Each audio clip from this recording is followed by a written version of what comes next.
stays consistent. Right. I'm just taking too long to get to my point, and I need to make that point right now.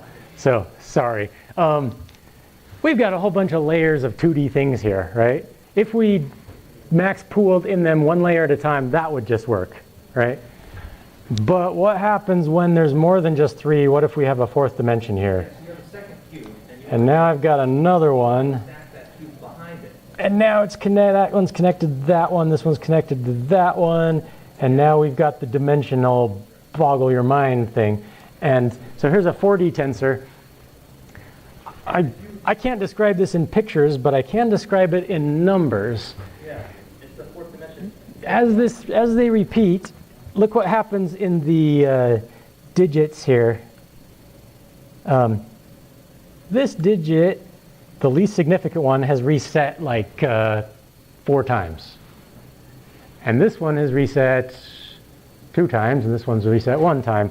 And that's what causes the tensor to go out. Well, if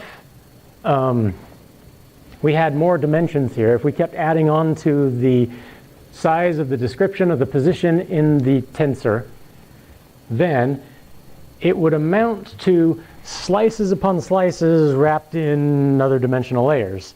But these first few bits are independent of what's happening in this. There's a pattern here. 1, 10, 11, 0, 1, 10, 11, 0, 1, 10, 11, 0. And no matter what order I put this part in, the pattern over there remains the same. Right, okay. So,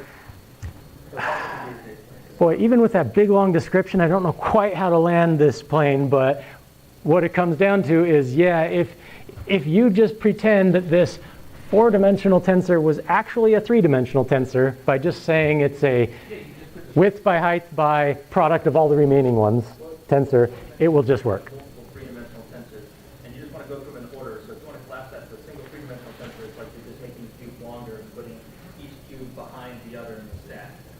And just iterate that over all dimensions. You know what I mean? That's Yeah. the same as doing it. That's a good way to put it. That's exactly what it is. So yeah, it's like there's a whole array of cubes, and you could line up all the cubes and then do it in slices, and it would still work. Yeah, so my only concern was to make sure that the cubes actually went in the same ordering as, well, the natural ordering that you're using for everything else. So that Yeah, kind of. It doesn't matter because we're doing them all in slices, and even if you did them out of order, you'd be fine. But we're not. We are doing them in order because of the way the tensors are enumerated. As long as you stack them and unstack them the same way, it's fine. Yeah. And we're all just going to do it in a forward pass because it's always just going to work that way, and just don't do anything else. When you do back prop, I guess technically you should start from the back and go in just so that you're kind of being reverse of the way you did it. But in fact, it will work just fine if you do it the other way. Okay. Sorry, that was too much talking. And I want to bring closure to, I didn't sufficiently talk about leaky rectifiers, did I? Somebody asked about those. Here's what a leaky rectifier is. F of x is equal to, why am I in red? Is x less than 0? If so, then it's 0.1x. Otherwise, it's x. Do you get question mark notation here? Yep. Okay. That's a language construct, but I'm saying if x is less than 0, the return value, the out y, is 0.1x, otherwise it's x. And it doesn't have to be 0.1x, it can be 0.01x or whatever value you parameterize it with. Yes? Sorry, this isn't on that, but it's on the midterm. Yeah, I need to talk about that. Let me finish this line of thought, and then I will definitely address that one, because that's a pretty darn important thing for me to say next. Okay. If that were the case, the derivative of that function with respect to x would be what? Is x less than 0? So then 0.1 is 1. Yeah. Now, that's an interesting thing, because notice that this is not continuous. It's not even, doesn't even have a slope. The graph of it looks like that, right? And that's kind of disturbing, but that's what it is. That is the derivative of it, so there. Now, by contrast, just because this is a good thing to know, let's also do boom, f of x equals tan h of x. And f prime of x is equal to 1 minus tan h of x times tan h of x. Right? That's the derivative of tan h of x. Okay, so if you have if we were doing tan h and you had some blame on the output unit, how do you backpropagate it to the preceding layer? You take the blame on the output end, you multiply it by f prime of x, the derivative here, and that's the blame on the input. How do you do it with leaky rectifiers? Same thing. You will always be multiplying by 0.01 or 1. It's just that which one you multiply by is going to be determined by whether or not x, which is the input into that function, not the blame, the input, whether or not it's less than 0. And that's all I can think of to say on that. The graph of f prime of x here actually looks surprisingly similar to the normal distribution. That does not look surprisingly similar to a normal distribution, but it was intended to. That looks better, but there they are. And if we're plotting leaky rectifier on top of it, it looks like this. And this one looks like this. Okay, great. Nobody cares, everybody wants to know, is there a midterm on Tuesday? What should we do about that? I don't want to write a midterm. So the syllabus says there are 2 midterms and a final. I kind of promised there was, and I put it on the schedule. Some people are doubtless depending on it for their grades because they didn't do well on midterm 1 and would be in a bad position if I didn't offer one. So I feel like I'd better do it. I think my hands are tied. Have an idea. I don't know. Tell me what you think. This is a grad class. Let's just all be friends and talk, right?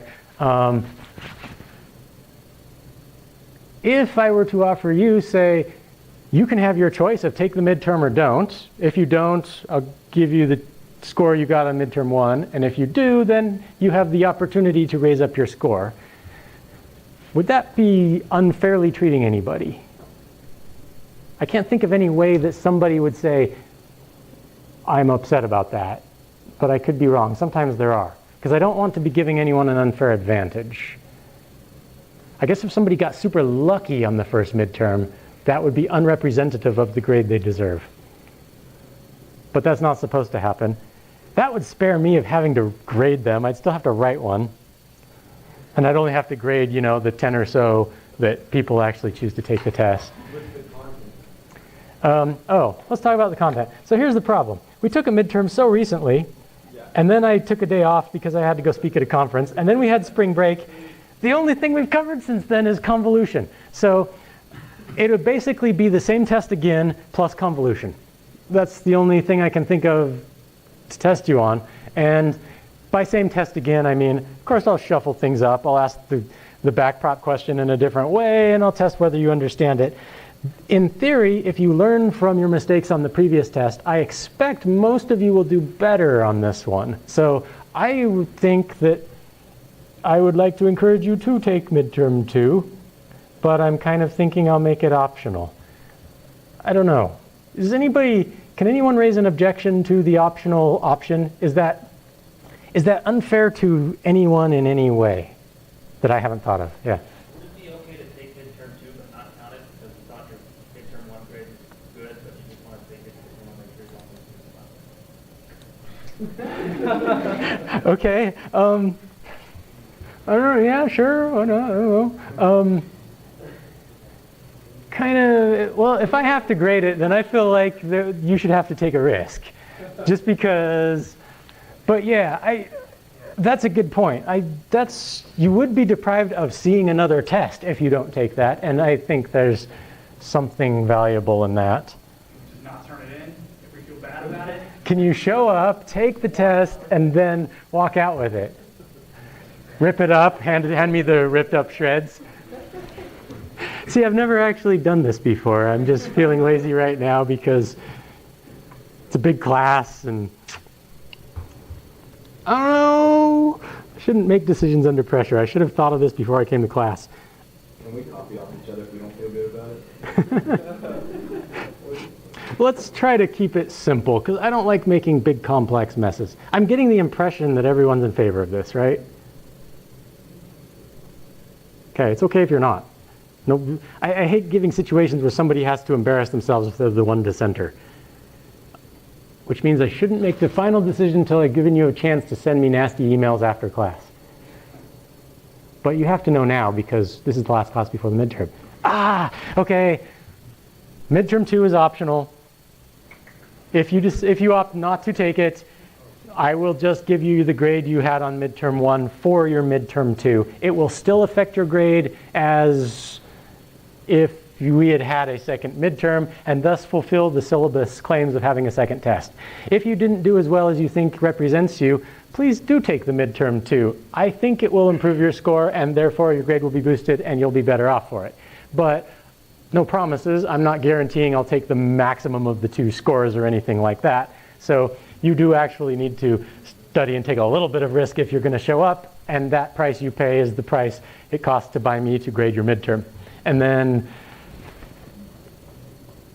basically that means only a fraction of you will show up on Tuesday, and then I'll grade those midterms. And then the following Thursday, I will review what was on the midterm, so those who don't take it will get all of the content and will thereby make sure they haven't missed anything. And then we'll move forward trying to get everything done. This will also give those of you who don't take it a jump on assignment 5 because you can get started on it. Okay, there's my plan. We're good? Okay, good. I also have a paradigms class. I'm not giving them an offer like this. There are some benefits to being a grad class. You get the teacher's lazy side. Cool. I think we're good with there. If there aren't any other questions on that? Oh, so the question would be, what will be on the midterm? Convolution and everything on the previous midterm. Anything else? I'll review my lectures, and if I see anything else I've covered, that's also fair game to stick on the midterm. Okay.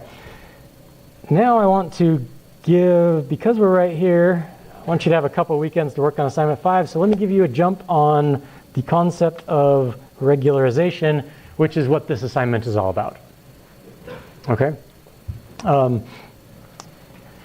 First, the 10,000-foot view.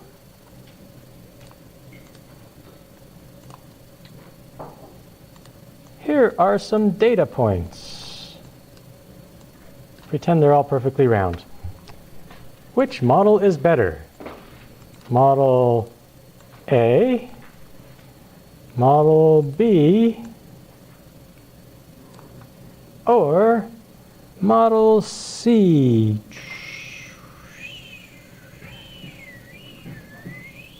And I've kind of already done this before, but okay. I should have made them different colors and labeled them, but on the fly slides. Everybody agrees Model C sucks, don't do Model C, right? Which one's better, Model A or Model B? Sometimes you want A, sometimes you want B. What's a neural net going to do? It could do C, even.